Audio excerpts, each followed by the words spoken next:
The topic is cranial cavity and the foramina. Then we will also be discussing the mandible, typical cervical vertebra, that includes atypical, atlas, axis, and vertebral prominence. So the main topic is cranial cavity, its subdivisions, and the structures passing through them. So you are seeing the cranial cavity, that is norma basalis, and in this there are two important structures, foramina in the norma basalis, that is the foramen ovale, and the other one is stylomastoid foramina. So that is the stylomastoid foramina. So these we will be covering.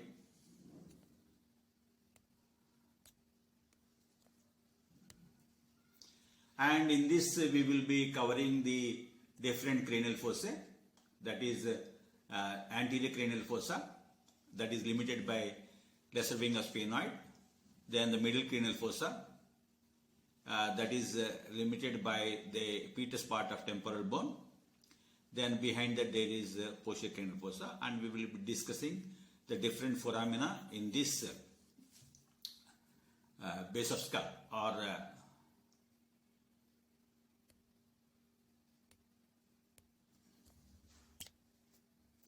so coming to the foramina in the base of skull, in the midline, it is mainly formed by two midline bones, that is occipital and sphenoidal bones.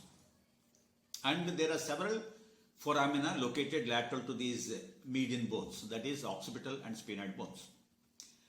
And the base of skull, as we have seen, it is divided into three fossae, that is anterior fossa, middle fossa, and the posterior fossa. So first we will start with anterior cranial fossa. In this fossa, there is, in the midline, there is one structure that is called as cribriform plate of ethmoid.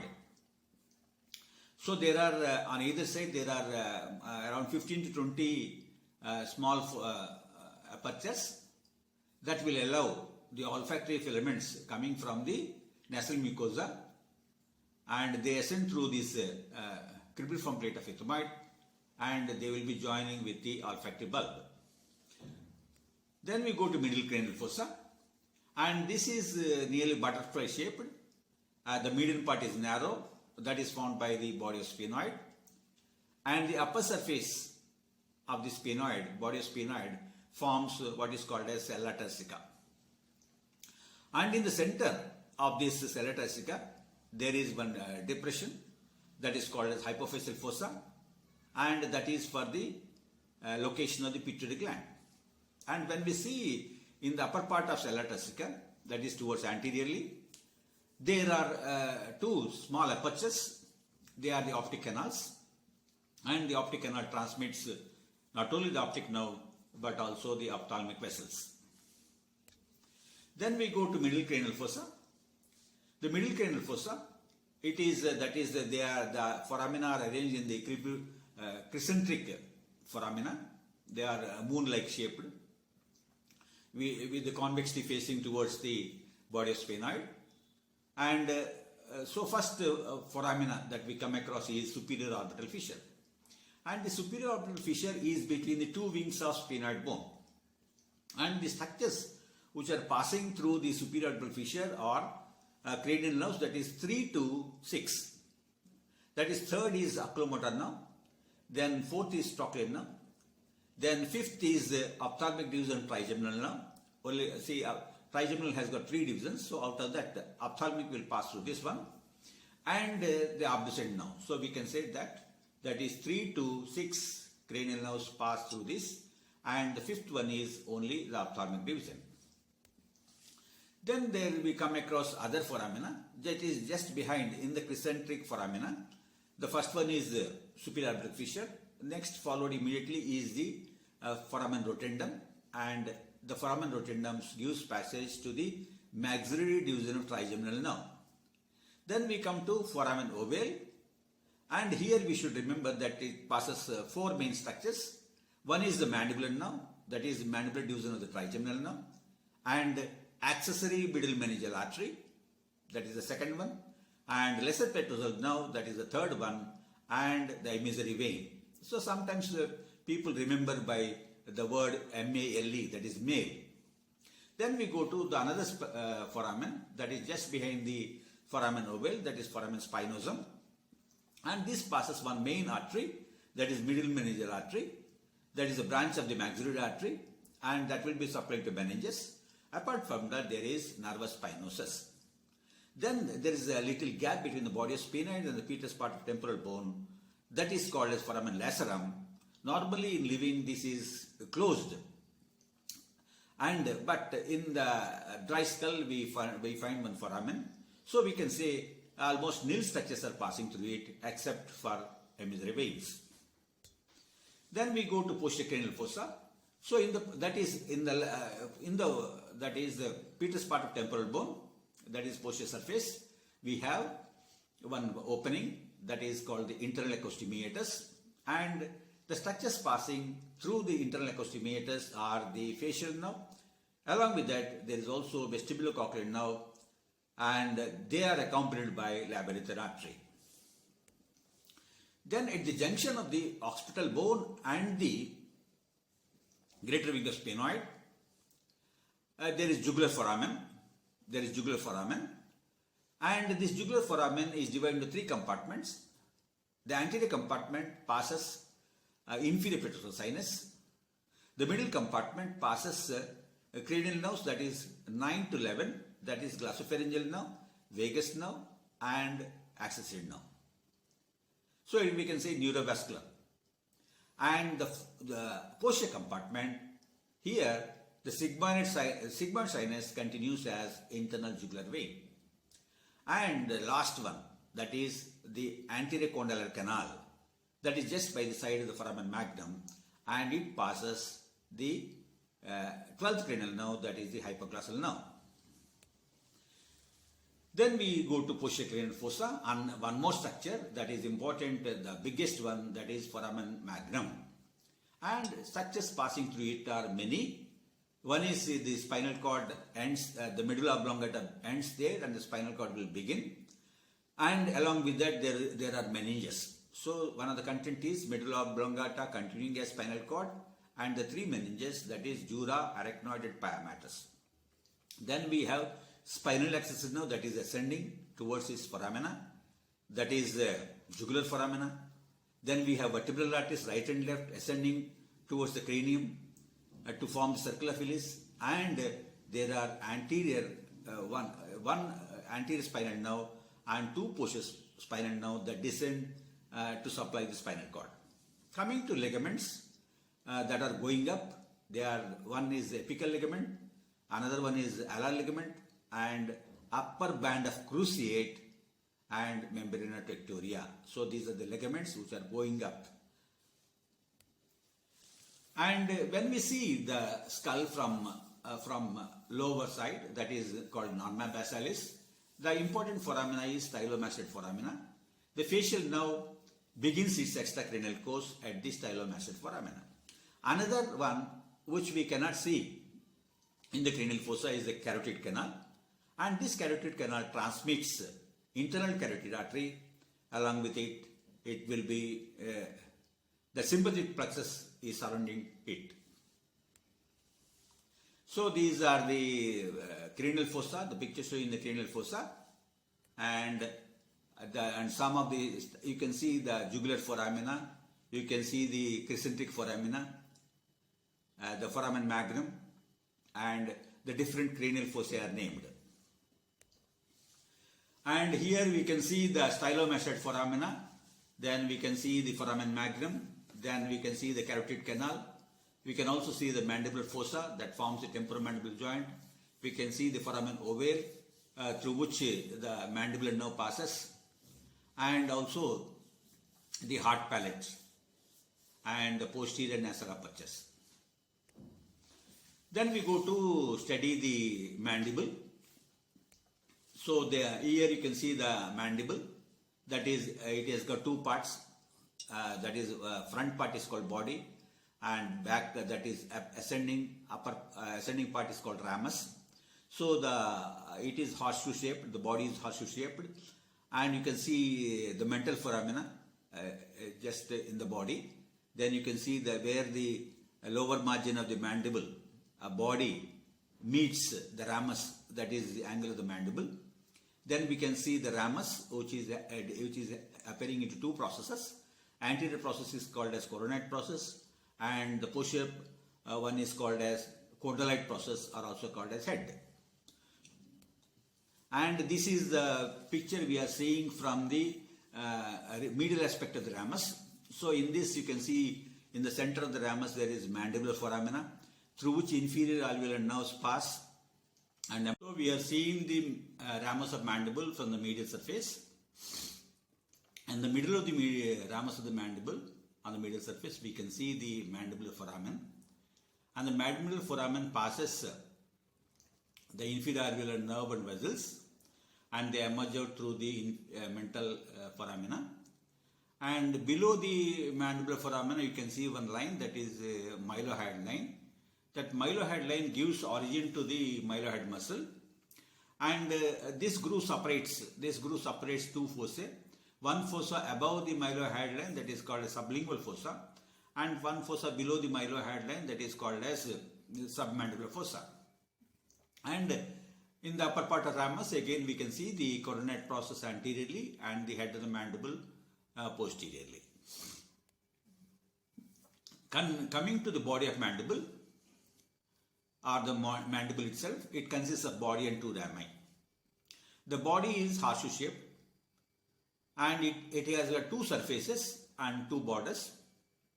On the external surface, in between the upper and lower borders, we see the mental foramina in the front of the mandible, that is located between the upper and lower borders.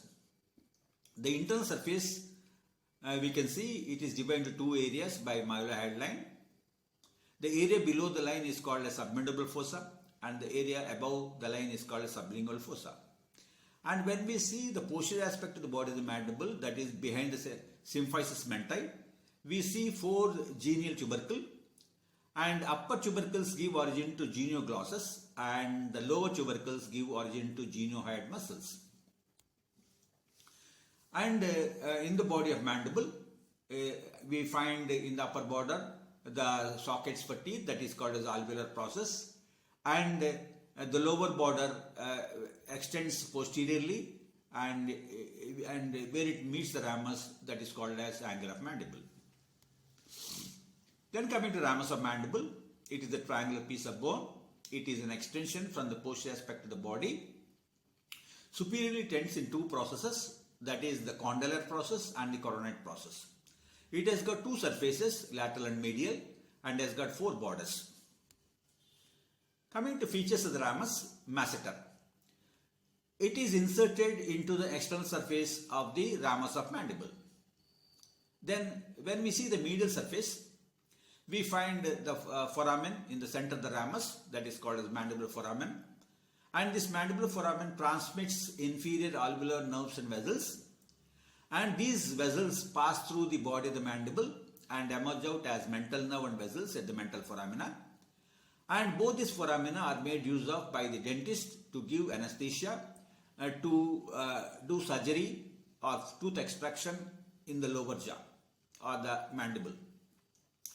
And coming to attachments, the medial pterygoid muscle is inserted into the angle of the mandible, that is on the medial aspect of the ramus, that is near the angle of mandible. And continuing with the features of the ramus of mandible, anterior border of the ramus gives insertion to temporalis. And when we see in the upper part, the upper border of the ramus of the mandible forms a notch, that is called as mandibular notch, with the coronate process in the front and the condylite process in the back. And coming to condylite process, the upper part is called the head. It is followed by neck, and the head of the mandible, or the head of the condylite process, articulates with the fossa, that is mandibular fossa, in the lower surface of the base of skull to form a joint that is called as temporomandibular joint. Then coming to processes of the mandible, the neck of the condyloid process has a depression on its anterior surface called as pterygoid fovea, and the lateral pterygoid muscle is inserted into pterygoid fovea. Coming to the coronoid process, this is the anterior process and the temporalis muscle is inserted into it. Coming to age and sex of the mandible, we can determine age and sex of the mandible in certain cases. For example, the location of the mental foramina helps in age estimation. If the mental foramina is in the lower border, that is seen in the children, and in adults the foramina is in the middle between the upper and lower borders. And coming to old age, the mental foramina is seen at the upper border because after the tooth are lost, the alveolar process is resolved, giving the false appearance that the mental foramina is in the upper border. Coming to angle of the mandible, that is sex of the mandible, is sometimes we can say it is normal in the female, but in the case of male, the angle of the mandible is everted. Then we go to study the typical and atypical cervical vertebra. Atypical cervical vertebra we will be studying is atlas and axis and also vertebral prominence. And this picture you can see that is you are seeing in front, the anteriorly there is body, posteriorly there is spinous process, in between there is a gap that is called as vertebral foramen, and except the body, the remaining part is called as neural arch, and the neural arch is attached to the body through the pedicle. You can see the pedicle there, and we have different processes here, and lamina they extend backwards to form the spinous process, and at the junction of the lamina and the pedicle we find another process that is going horizontally, that is called as transverse process, and in the transverse process you see one gap, that foramen is there, that is the transverse foramen, and this is any typical cervical vertebra is identified by the presence of transverse foramen in its transverse process. So this is the typical feature of the cervical vertebra. Then we go to, this is the atypical cervical vertebra. This is the atlas, and we are seeing the superior surface of atlas. And in this we see that there is no body here, and there are only two lateral masses, and anteriorly there is arch that is called as anterior arch, and there is one posterior arch. So the two body masses are connected by anterior and posterior arch, and again in this we can find that in the transverse process there is transverse foramina, and this is the inferior surface of the atlas. So these are the facets are the kidney shaped, and these articulate with the facets of the facets on the axis vertebra. Then we go to, so this is the view of the axis vertebra, and we can see that there is one process that is called as dense or odontoid process. So that is a special feature of the axis vertebra. This is actually the displaced body of the atlas, and the spine is bifid. And this is the lateral view of the axis vertebra, and you can see the spinous process. Then coming to cervical vertebra, we have 7 cervical vertebrae, and 3rd to 6th are typical cervical vertebrae. The 1st, 2nd and 7th cervical vertebra present special features, and hence they are called as atypical. Then coming to features of the typical cervical vertebrae, the body is small and the vertebral foramen is large to accommodate the spinal cord, which is having cervical enlargement. That's why the spinal cord is large at this place. Then we can see that the spine is short and bifid in typical cervical vertebra, and the most important feature is a foramen is present in the transverse process called as transverse foramina. And another feature is the vertebral body, the vertebral artery ascends in the transverse foramina to enter the skull, but it passes only between C6 to C1, and thus there is the C7 is not involved even though C7 is also presenting the transverse foramina. Then coming to atlas, it is the first cervical vertebra. This is named as atlas. It is named after the Greek god who supports the globe of earth over his shoulder.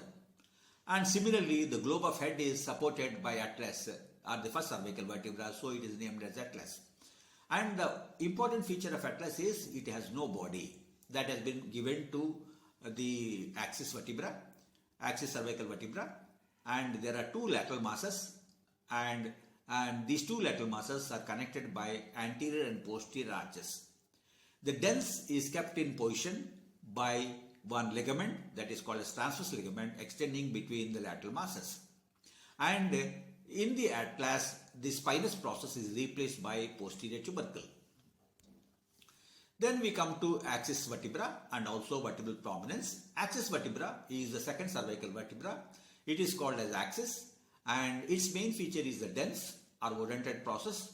Dens articulates with the anterior arch of atlas and is held in position by the transverse ligament that runs between the lateral masses of the atlas. And the spine is massive for axis vertebra, and this can be felt 5 centimeters below external occipital protuberance. Then coming to vertebral prominence, that is 7th cervical vertebra. The 7th cervical vertebra is long and almost horizontal, and it is seen at the root of neck, and it is named as vertebral prominence because it is having a long and horizontal spine.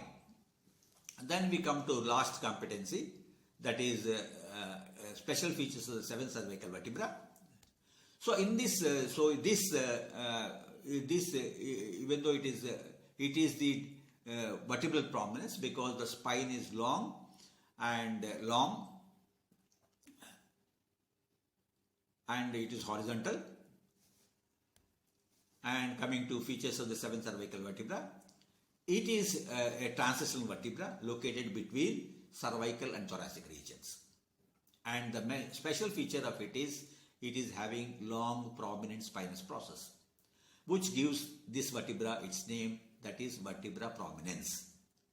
And this vertebra is also unique because of the characteristics of its foramen transverse, cerium, that is transverse foramen, through which the vertebral blood vessels and nerves run a course that differs from that of superior 6th cervical vertebra. That is, it means that even though the other C6 to C1 are transmitting vertebral vessels and nerves, this 7th cervical vertebra is not passing any of the structures which are being passed by C6 to C1. So thank you.